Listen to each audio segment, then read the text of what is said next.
Maulan na naman mga my loves, pero kahit maulan, hindi pwedeng tamarin, ang daming kailangan gawin.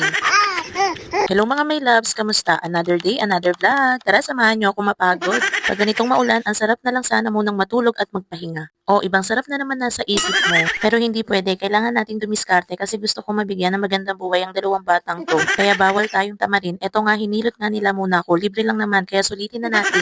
Kahit simpleng moment lang na ganito, nakakawala ng pagod. Pero pagkatapos nito, balik na naman tayo sa realidad. May labada, may baby na aalagaan, at mag-live selling pa tayo mamaya, kaya laban lang. Asawa ko talaga ang kota sa paglalaba every weekends kaso may biglaang pasok. Siyempre, vlogger na tayo, kailangan na natin magpanggap ng masipag.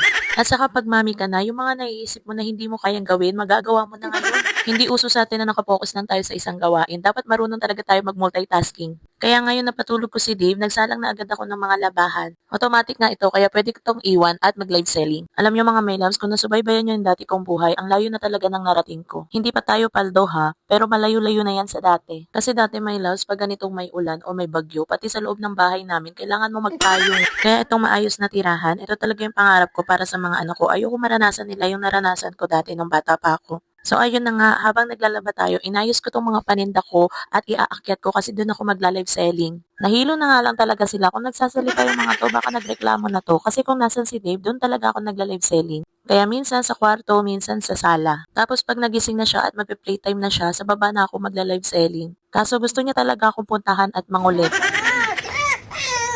Pag walang pasok, si Scarlett nga ang tumitingin kay Dave habang nagla-live selling ako. Kaya kahit maliit pa si Scarlett, napakalaking tulong na yung binibigay niya sa akin. Meron tayo single, double, queen size, king size, at super king. Pero syempre, habang nagla-live ako, yung isang mata ko nasa screen, yung isang mata ko naman nasa dalawang batang ko. As usual, magulo na naman si Dave, kaya in-end ko na yung live selling ko. Nakakapag-live talaga ako minsan 30 minutes, 1 hour. Sinisingit ko talaga hanggat kaya, pero pag nandyan na yung asawa ko, nakakatagal ako sa pagla-live selling. Umaabot ng 2 hours, minsan 3 hours pa. Kaya gamit na gamit talaga tong boses ko, kaya wala na akong panahon para magbunga nga pa. Pagkatapos ko nga pakainin si Dave, paliguan, eto tinuloy ko na yung labahan ko. Yes, automatic to pero hindi to kusang sasampay.